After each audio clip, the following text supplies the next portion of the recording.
ፊልሙ የሚጀምረው ሞርጋን ፍቅረኛዋ ክሪስ፣ እህቷ ጄኒና የጄኒ ፍቅረኛ ጆና ወደ አንድ የባህር ዳርቻ ድግስ ለመሄድ በአንድ መኪና ውስጥ እየተጓዙ እያስቃኘን ነው። በመንገድ ላይ ሳሉ ጆና መኪናውን በአንድ ነዳጅ ማደያ ላይ ያቆመዋል። ለሁሉም የሚጠጣ ነገር ለመግዛት ከመኪናው ይወርዳል። ሞርጋንም ያንን አጋጣሚ በመጠቀም አብራው ትወርድና በድብቅ የእርግዝና ምርመራ ታደርጋለች። ማንም ሳያያትም ወደ መጸዳጃ ቤት ትገባለች። ከጥቂት ቆይታ በኋላ አራቱም ባህር ዳርቻው ላይ ተሰባስበው ይታያሉ። ክሪስ ለሞርጋን የሚጠጣ ነገር ያቀርብላታል። እሷ ግን ፈቃደኛ ሳትሆን ትቀራለች። በዚህም ምክንያት ደባሪ እንደሆነች ይነግራታል።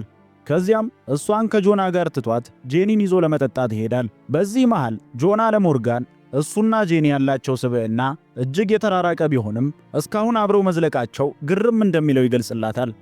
ይህ ሁኔታ በእሷና በክሪስ መካከል እንደሚስተዋልም ይነግራታል። ክሪስ ደባሪ ነሽ ብሎ የተናገረው በስካር መንፈስ እንጂ አስቦበት እንዳልሆነም በማስረዳት ቃላቱ ልቧን እንዳይሰብሯት ሊያጽናናት ይሞክራል። እንዲያውም እሷ በፍጹም የማትሰለችና ልዩ ሴት መሆኗን ያረጋግጥላታል። በዚህ መሃል ሁለቱም ለየት ያለና አንዳች ትርጉም ያለው እይታ ይለዋወጣሉ። ይሁን እንጂ ሞርጋን ወዲያውኑ ሐሳቧን ሰብስባ ከክሪስ ጽንስ መሸከሟን በመናገር ጆናን ከገባበት ተመስጦ ታላቀዋለች። ከዚያም ፊልሙ ከ17 ዓመታት በኋላ ሞርጋን በልደት ቀኗ ዕለት በመስኮት በኩል ወደ ውጭ እያየች በሐሳብ ተውጣ ይታያል። በዚያ ቅጽበት እህቷ ጄኒና ጆና ይመጣሉ። አሁን ተጋብተው ኤሊ የተባለ ትንሽ ልጅ እንዳላቸው እንመለከታለን። ከጉዞ ተመልሰውም በከተማው ለመኖር እየተሰናዱ ነው። የሞርጋንን ልደት ለማክበር በመምጣታቸው በደስታ ትቀበላቸዋለች። ክሪስም ሊቀበላቸው አብሮ ይገኛል። አሁን ላይ ሞርጋንና ክሪስ የ17 ዓመት ልጅ አድርሰዋል። ክላራ በመኪና ወደ ቤቷ እየተመለሰች እያለ እናቷ ሞርጋን ደጋግማ ብትደውልላትም እሷ ግን የሙዚቃውን ድምፅ ከፍ አድርጋ አብራ እየዘፈነች ጥሪውን ታልፈዋለች። በመንገድ ላይ ሚለር የተባለ የትምህርት ቤት ጓደኛዋን ቆሞ ስታገኘው አብራው ለመሄድ መኪናዋን ታቆማለች። ሚለር ግን ከመሄዱ በፊት አንድ የመንገድ ዳር ምልክት ለማንቀሳቀስ እንድታግዘው ይጠይቃታል። ክላራ የእናቷ የልደት ድግስ ቢረፍድባትም የሚለርን ጥያቄ ተቀብላ ከቆመችበት ትወርዳለች። ምልክቱን ለምን ማንቀሳቀስ እንደፈለገ ስትጠይቀው የሚለር ምክንያት ልብ የሚነካ ነበር። የታመሙት አያቱ ከቤት መውጣት ስለማይችሉና እሱም በሥራ ምክንያት ምግብ ሊያበስልላቸው ስለማይችል ብቸኛው አማራጫቸው ፒዛ ማዘዝ ነው። ሆኖም የፒዛ ቤቱ ከከተማው ወሰን ውጭ አገልግሎት አይሰጥም። ስለዚህ ሚለር በየቀኑ የመንገድ ዳር ምልክቱን ቀስ በቀስ ወደፊት በመግፋት ቤቱ አሁንም በፒዛው ማቅረቢያ ክልል ውስጥ እንዳለ ለማስመሰልና አያቱ እንዳይራቡ ለማድረግ በማሰብ ይህን እንደሚያደርግ ይነግራታል። ምልክቱን በሚያንቀሳቅሱበት ወቅት ሳይታሰብ የክላራ ነጠላ ጫማ ይበጠሳል። ሚለርም ለደረሰው ጉዳት አዲስ ጫማ እንደሚተካላት ቃል ይገባላታል። ስራቸውን አጠናቀው ጉዟቸውን ሲቀጥሉ ሚለር ክላራ ለትወላ ጥበብ ያላትን ጥልቅ ፍላጎት ይረዳል። እሷም ፍላጎቷን ብታምንበትም እናቷ ግን የኪነ ጥበብ ትምህርት እንድትከታተል ስለማትፈቅድላት ሚስጥራዊ ቢወጣ እንደምትቆጣ በስጋት ትነግረዋለች። የሚገርመው ግን ክላራ ሚለርን ስለ ወደፊት እቅዱ ስትጠይቀው አያቱ የሥነ ጥበብ ኮሌጅ እንዲማር እንደሚፈልጉ ይነግራታል። ሁለቱም ተመሳሳይ የትምህርት ሕልም እንዳላቸው ሲረዱ በሁኔታው እየተደነቁ አብረው ይስቃሉ። በዚህ መሃል የሚለር ፍቅረኛ ትደውላለች። እሱ ግን ከክላራ ጋር መሆኑን ከመናገር ይልቅ አንድ ጓደኛው እያደረሰው እንደሆነ በደፈናው ይነግራታል። ይህ አገላለጹ ክላራን ግራ ያጋባታል። ቤታቸው ሲደርሱ ሚለር የጫማውን መተኪያ ገንዘብ ሊሰጣት ወደ ውስጥ እንድትገባ ይጋብዛታል። ወደ ቤት ከመግባታቸው በፊት ግን የሚለር አያት ሃንክ ተኝተው ለመምሰል እየሞከሩ ያገኟቸዋል። ክላራ ወደ ሚለር ክፍል ስትዘልቅ ሚለር ለፊልምና ለቲያትር ጥበብ ባለው ከፍተኛ ፍቅርና ጥልቅ ስሜት ትገረማለች። ሚለር ለተበላሸው ጫማዋ የሚሆን መተኪያ ገንዘብ ከሰጣት በኋላ ሁለቱም አብረው ከቤት ይወጣሉ። በዚህ መሃል አያቱ ሃንክ ከእንቅልፋቸው ነቅተው ራሳቸውን ለክላራ ያስተዋውቃሉ። ሃንክ ስለ ሚለር ልጅነት ጊዜ የሚያዝናኑ ገጠመኞች እያነሱ ክላራን በሳቅ ሲያፈኳት፣ ሚለር ግን በሁኔታው አፍሮና ተሸማቆ ይታያል። ከዚያም ክላራ ወደ ቤቷ ጉዞ ትጀምራለች። በመንገድ ላይ አክስቷ ጄኒ ደውላ ስታነጋግራት ሁለቱም ምን ያህል እንደሚቀራረቡና በመካከላቸው ምንም ሚስጥር እንደሌለ ግልጽ ይሆናል። ክላራ ከሚለር ጋር ያጋጠማትን ሁሉ አንድ በአንድ ትዘረዝርላታለች። ከጥሪው በኋላም ጓደኛዋን ሌክሲን በመያዝ ለእናቷ የልደት ፕሮግራም ወደ ቤቷ ታመራለች። በቤት ውስጥ የልደት በዓል ድባብ በደስታ ተሞልቷል። የፕሮግራም ሰዓቱ ካበቃ በኋላ ሞርጋን ለብቻዋ ወደ ወጥ ቤት ስታመራ ጆና ይከተላታል።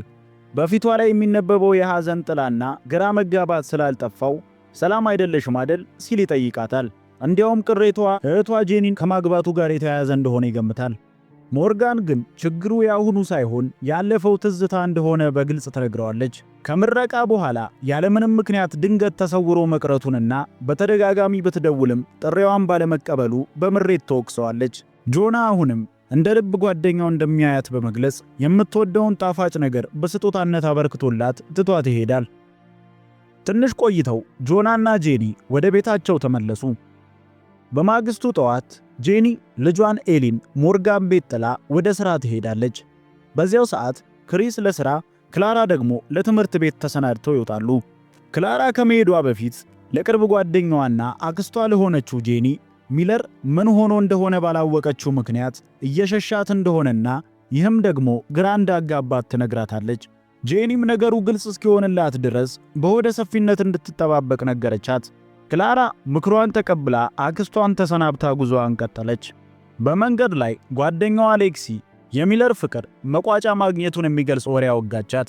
ሚለርና ፍቅረኛው በከፍተኛ ሁኔታ የተጣሉት ከክላራ ጋር ግንኙነት አለ በሚል ጥርጣሬ እንደሆነ ነገረቻት። ክላራ ወሬው ከእውነት የራቀና የማይመስል ሆኖ ስላገኘችው በሁኔታው ከት ብላ ሳቀች። ትምህርት ቤት ደርሰው ክፍል ውስጥ ሲገቡ ጆናን ያገኙታል።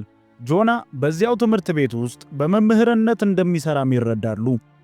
ሚለር ወደ ክፍሉ ቢመጣም ክላራን ጨርሶ እንዳላያት በመሆን ከመምህር ጆና የፊልም ጥበብ መጽሐፍ ተቀብሎ ፊቱን አዙሮ ፍጹም እንዳላያት በመሆን ከክፍሉ ይወጣል። በምሳ ዕረፍት ሰዓት ላይ ክላራ ለጄኒ የጽሑፍ መልእክት ትልካለች። ሚለር ከፍቅረኛው ጋር የተለየው በእሷ ምክንያት መሆኑንና አሁን ግን ወደ ቀድሞ ፍቅረኛው ለመመለስ እየሞከረ እንደሆነ የሚሰማትን ስሜት በሙሉ ታካፍላታለች። ጄኒም እንድትጠነቀቅና በሌላ ሰው ሕይወት ውስጥ ሁለተኛ ሴት እንዳትሆን በጥብቅ ታስጠነቅቃታለች። በዚያ ቅጽበት ባሏ ክሪስ አደጋ እንደደረሰበት የሚገልጽ ስልክ ለሞርጋን ይደርሳታል። በከፍተኛ ድንጋጤ ወደ ሆስፒታል ስትሮጥ ጆናን እዚያው ታገኘዋለች። እሱም ጄኒ አደጋ እንደደረሰባት ተነግሮት ተደውሎለት እንደመጣ ይነግራታል። ሁለቱም የሆነውን ሁኔታ ሊቀበሉት አልቻሉም። ሐኪሙ መጥቶ ክሪስና ጄኒ በአንድ አደጋ ሕይወታቸው ማለፉን ሲነግራቸው ዓለም ይጨልምባቸዋል። ክላራም የአባቷንና የአክስቷን ሞት ስትሰማ በሐዘን ትዝለፈለፋለች። ጆና ለሞርጋን አደጋው በደረሰበት ወቅት ጄኒና ክሪስ በአንድ መኪና ውስጥ እንደነበሩና ክሪስ መኪናውን እየነዳ እንደነበር ነገራት። በተጨማሪም የጄኒ አሰሪ ገና በወሊድ ፍቃድ ላይ እንደነበረች እንደነገሩትና ጄኒ ወደ ሥራ እየሄድኩ ነው ስትል እንደዋሸች ይገልጽላታል።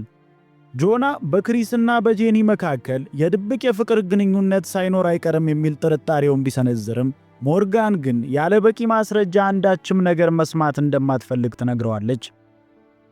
በማግስቱ የቀብር ሥነ ሥርዓቱ ይፈጸማል። ክላራ በሐዘን ተውጣ ስለነበር ትንሽ አየር ለመቀበል ከቤተ ክርስቲያኑ ትወጣለች። ለብቻዋ ተቀምጣ ስልኳን ስትከፍት ለጄኒ የላከችላትን የመጨረሻ መልእክት አይታ እንባዋን መቆጣጠር ያቅታታል። ሚለርም ወደ እሷ ቀርቦ አጠገቧ በመቀመጥ የሐዘኗ ተካፋይ መሆኑን ያሳያታል። ክላራ የአባቷንና የአክስቷን ድንገተኛ መለየት መቀበል እንደከበዳትና ካለችበት አካባቢ ለጥቂት ጊዜ መራቅ እንደምትፈልግ ትገልጽለታለች። ሚለርም ፍላጎቷን ተረድቶ በመኪናው ይዟት ይሄዳል። በመንገድ ላይ ሳሉ ክላራ ሲጋራ እንዲገዛላት ትጠይቀዋለች። ሚለር ራሱ አጫሽ ባይሆንም ፍላጎቷን ግን ያሟላላታል። ለመጀመሪያ ጊዜ እያጨሰች እንደሆነ ሲረዳ በዝምታ ይታዘባት ነበር። እሷም ቢሆን ሲጋራው መጀመሪያ እንዳሰበችው ስሜትን የሚያረጋጋ እንዳልሆነ ትገነዘባለች። በሌላ በኩል ሞርጋን የልጇን መጥፋት ስታውቅ ሰላሟ ይታወካል። የክላራን መገኛ በስልኳ መከታተል ትጀምራለች። ክላራን ከሚለር ጋር መኪና ውስጥ ስታገኛት በቁጣ ገንፍላ ወዲያውኑ ወደ እሷ መኪና እንድትገባ ታዛታለች። ክላራ መኪናው ውስጥ እንደገባች ሞርጋን የሲጋራውን ጠረን ታሸታለች። ይህም ንዴቷን እጥፍ ያደርገዋል። በድርጊቷም ከባድ ጥቃት እንደሚጠብቃት ትዝትባት ጀመር። በዚያው ምሽት ጆና ሞርጋን ቤት ድረስ በመሄድ በሟቾቹ ክሪስና ጄኒ መካከል የነበረውን ግንኙነት ለማጋለጥ የክሪስ መኪና የት እንደደረሰ ይጠይቃታል።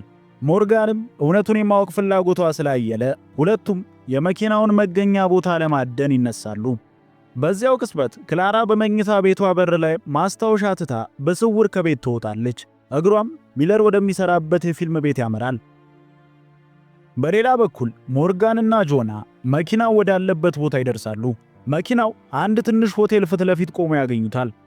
ሞርጋን ክሪስ በየሳምንቱ መጨረሻ እሷን ወደዚያ ቦታ ይወስዳት እንደነበር ታስታውሳለች። ጆና መኪናው ውስጥ የጄኒን ቦርሳ ያገኛል። ሞርጋን ቦርሳውን ስትከፍት የሌሊት ልብስ ታገኛለች። ይህም ክሪስና ጄኒ በድብቅ የፍቅር ግንኙነት እንደነበራቸው ያረጋገጠላት ትልቅ ማስረጃ ይሆናል። ሞርጋን ራሷን መቆጣጠር አቅቷት መኪናውን መደብደብ ትጀምራለች። በመጨረሻም በምሬት እያለቀሰች መሬት ላይ ተዘረረች።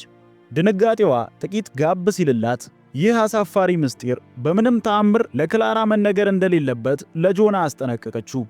ወደ ቤቷ ስትመለስም በንዴት ክንፍ ብላ በሩን በኃይል ታላትመው ጀመር። በዚያው ቅጽበት ክላራ ወደ ቤት ትገባለች። ሞርጋንም ያለ ፍቃድ ከቤት በመውጣቷ በጩኸት ትቀበላታለች። በሁኔታው ሆድ የባሳት ክላራ እናቷን በመሸሽ ወደ ክፍሏ ትገባና ለሚለር በሕይወቷ ያለው አንድ መልካም ነገር እሱ ብቻ እንደሆነ የሚገልጽ የፍቅር መልእክት ትልክለታለች። ጥቂት ቆይቶ ጆና ልጁን ኤሊን ይዞ ወደ ሞርጋን ይመጣል። የልጁ መልክ ክሪስን ስለሚመስል ልጁ የሱ እንዳልሆነ በጥርጣሬ ለሞርጋን ይነግራታል። ልጁን በእጁ አስረክቦ ትቷት ይወጣል። ከጥቂት ቀናት በኋላ ሞርጋን ለልጁ ዳይፐር ለመግዛት ወደ ሱፐርማርኬት ትሄዳለች። ስቃይዋን ለመርሳትም ለመስከር ተወስንና ወይን አብራ ትገዛለች። በመቀጠልም ክላራ ከልክ በላይ መጠጣት እንደጀመረችና ልብሷን እንኳን ከቀየረች ቀናት ማለፋቸውን ታስተውላለች። እናቷ በኃላፊነት ብዛት ራሷን እንደጣለች የተረዳችው ክላራም ወደ ጆና ቤት በመሄድ ልጁን ካየው ቀናት ማለፋቸውን ታስታውሰዋለች። የቤቱን መዝረክረክ ስታይ እሷ እንደምታስተካክልለት ቃል በመግባት እሱ ግን ሄዶ ልጁን እንዲያይ ትመክረዋለች። ክላራ የተናገረችው ቁም ነገር ልቡን ስለነካው ጆና ወደ ሞርጋን ቤት በማምራት ልጁን አቅፎ የጸጸት ይቅርታውን ያቀርባል። በማግስቱ ክላራና ሚለር ካፌ ውስጥ ይገናኛሉ። ሚለር አብረው እንዲዝናኑ ግብዣ ሲያቀርብላት እሺታዋን ትገልጣለች። እንደተለመደው የመንገድ ምልክቱን ወደ ቤቱ ገፋ ካደረጉ በኋላ በአያቱ እርሻ ውስጥ እንስሳቱን ይመግባሉ። ሚለር አያቱ በካንሰር መታመማቸውንና የሚረዳቸው እንደሌለ ይነግራታል። እናቱ በልጅነቱ እንደሞተችና ከዛ ጊዜ ጀምሮ አያቱን ሲንከባከብ መኖሩን ያስረዳታል። ሚለር በዚያ ምሽት ለክላራ ያለውን ጥልቅ ፍቅር ይገልጽላታል። ሁልጊዜም እንደሚያስባትና በህልሙም ጭምር እንደሚያያት ይነግራታል። ክላራ በሰማችው ነገር ተደስታ ቀረቤታቸው ይበልጥ ይጠናከራል። በዚያው ሰዓት ጆና ሞርጋን ቤት ይገኛል። ትምህርት ቤት እያሉ ሁልጊዜም ያስባት እንደነበር ይናዘዝላታል። ሁለቱም ስላለፈው የወጣትነት ጊዜያቸው እያወጉ ይቆያሉ። ጆና አንድ ልዩ ዘፈን ሲከፍት በአንድ ወቅት ያሳለፉትን ትዝታ ያስታውሳሉ። ጆና ሁለታችንም ስህተት ሰርተናል በማለት ገና ከጥንቱ አብረው መሆን እንደነበረባቸው ይጠቁማታል። ሞርጋን በፍቅር ቃላቶቹ ልቧ ተነክቶ ሳለ ክላራ በድንገት ገብታ ታቋርጣቸዋለች። በማግስቱ ጆና ልጁን ይዞ ወደ ሞርጋን ቤት መጣ። ልጁ በከፍተኛ ትኩሳት እየተቃጠለ እንደሆነና ጤንነቱ እንዳሳሰበው ነገራት። ሞርጋን ግን የማተራ ጉንፋን ነው በማለት ልጁን ተረክባ እንደምትንከባከበው ቃል በመግባት አረጋጋችው። ከዚያም ሁለቱ የቤቱን እድሳት በጋራ ተያያዙት። በሥራው መሃል ግን ጄኒ ለክሪስ የላከችው የፍቅር ደብዳቤ ድንገት ተገኘ። ይህ ያልተጠበቀ መርዶ የጆናን የቆየ ቁስል ዳግመኛ ቀሰቀሰው። ሞርጋንም አክላ ግድግዳ ላይ ያለው ስዕል ራሱ የጄኒ ምርጫ እንደነበር ትናገራለች። በወቅቱ ጄኒ ክሪስ ይህን ስዕል ይወደዋል ብላ የነገረቻት ቃል ትዝ ይላታል። ይህኔ የክሪስም ምርጫ ከሚስቱ የተሻለ እሷ ስለምታውቅ እንደነበር አሁን ፍንትው ብሎ ታያት። የክህደቱ ትዝታ ስላንገሸገሻት ስዕሉን ቀዳ መጣሉን መረጠች። ጆናም አግዟት ስዕሉን በጋራ መቅደድ ጀመሩ። በዚያች ደቂቃ ሁለቱም በነፃነት ባህር ውስጥ ይሰምጣሉ። ጆና ለዘመናት የቆየ ፍቅሩን በመናዘዝ ከሷ ተለይቶ በባከነው ዕድሜው መጸጸቱን ገለጸላት። ሞርጋንም ቢሆን ስሜቱ እሷም ጋር እንደነበር ብታምንም አሁን ግን የሕይወቷ ማዕከል ልጇ ክላራ ብቻ እንደሆነች አሳሰበችው። ጊዜያት እያለፉ ሲሄዱ ሞርጋን የክሪስን ትዝታ ከቤት ውስጥ ጠራርጎ ለማስወጣት ቤቱን በማደስ ሥራ ላይ ተጠመደች። በሌላ በኩል ግን ክላራ ለምትመኘው የኪነ ጥበብ ኮሌጅ ተቀባይነት ብታገኝም ለእናቷ ሚስጥሯን አልተናገረችም። አብዛኛውን ጊዜዋንም ከሚለርና ከአያቱ ሃንክ ጋር እያሳለፈች ነው። አንድ ቀን ጆና ሞርጋን ቤት በነበረበት ወቅት በመካከላቸው የነበረው የታፈነ ስሜት አሸንፏቸው ከመቼውም ጊዜ በላይ ይቀራረባሉ። ክላራ በድንገት ገብታ ያየችው ነገር አስደነገጣት። በሁኔታው ክፉኛ ተከፍታ ወደ ክፍሏ በመግባት በሯን ዘጋች። በዚያ የስሜት መረበሽ ውስጥ ሆና ለሚለር እንዲመጣ መልእክት ላከችለት። ሚለር ሲመጣ እናቷና ጆና ሲሳሳሙ ማየቷን እየነገረችው ስቅስቅ ብላ አለቀሰች። ሚለርም ሊያጽናናት አጠገቧ ቆየ። ክላራ በእንቅልፍ እስክትረታ ድረስ ሲጠብቃት እሱም አጠገቧ እንዳለ እንቅልፍ ወሰደው። በማግስቱ ጠዋት ሞርጋን የክላራን መኝታ ቤት ከፍታ ስትገባ ሁለቱን አብረው ተኝተው በማየቷ ክፉኛ ደነገጠች። በከፍተኛ ቁጣ ሚለርን ከቤት አባረረችው። በሚቀጥለው ቀን የክላራ የልደት በዓል ነበር። ሞርጋን ክላራ ሚለርን ለልደት ራት መጋበዟን ስታውቅ ተገረመች። በተመሳሳይ ክላራም እናቷ ጆናን መጋበዟን ስታይ በሁኔታው ደነገጠች። አራቱም በአንድ ማዕድ ለራት ተቀመጡ። ክላራ እናቷን ለማበሳጨትና ሆን ብላ ስሜቷን ለመንካት በኪነ ጥበብ ኮሌጅ ተቀባይነት ማግኘቷን በሁሉም ፊት ይፋ ያደረገች። ሚለር ይህንን ሚስጥር ከሱ ደብቃ በመቆየቷ ስላስከፋው ራቱን አቋርጦ ይወጣል። ክላራ ይቅርታ ለመጠየቅ ብትከተለውም ሚለር ግን ራስ ወዳድ ነሽ፣ ለሌላ ሰው አታስቢም ሲል ወቀሳት። እሱን ሳታማክረው ወይም ሳትነግረው ጥላው ልትሄድ በማቀዷ ለሱ የነበራትን ፍቅር ጥርጣሬ ላይ እንደጣለው በምሬት ገልጾላት ሄደ። በማግስቱ ክላራ ለእናቷ ይቅርታ አቀረበች። አደጋው በደረሰበት ወቅት ለጄኒ የጽሑፍ መልእክት ትልቅ ስለነበር ለአባቷና ለአክስቷ ሞት ራሷን ተጠያቂ በማድረግ የጥፋተኝነት ስሜት እንደሚሰማት ገለጸችላት። ሞርጋንም ስህተቱ የእሷ እንዳልሆነ ታስረዳታለች። ሆኖም እውነቱን መደበቅ ስላልቻለች አባቷና አክስቷ ለረጅም ጊዜ የዘለቀ የፍቅር ግንኙነት እንደነበራቸው ለክላራ ነገረቻት። ከረጅም ጭውውት በኋላ ሁለቱም ያለፈውን ትተው አዲስ የሕይወት ምዕራፍ ለመጀመር ተስማሙ። በዚያው ምሽት ክላራ በፍቅር ላበደችለት ጎረምሳ ሚለር ይቅርታ ጠይቀው ይታረቃሉ። ከአንድ ወር በኋላ ሚለር ለክላራ ያልተጠበቀ ድግስ አዘጋጀ። በድግሱ ላይ ሞርጋን፣ ጆና፣ ሃንክ፣ ሌክሲና የሌክሲ ፍቅረኛ ተገኝተው ነበር። ሚለር በኪነ ጥበብ ኮሌጅ ተቀባይነት ማግኘቱን ለሁሉም አበሰረ። በመቀጠልም ሚለር ለክላራ የሰራውን ቪዲዮ አሳያት። በዚህም በትምህርት ቤት የቲያትር ትርኢት ስታቀርብ ይመለከታት እንደነበርና ለረጅም ጊዜ በፍቅሯ ወድቆ እንደነበር ገለጸላት። በየቀኑ መኪናዋን እየነዳች ስታልፍ ይጠብቃት እንደነበርና አንድ ቀን ግን ወደ እሷ ለመቅረብና ለመተዋወቅ ሲል ሆን ብሎ ትኩረቷን ለመሳብ እንደወሰነ ተናዘዘ።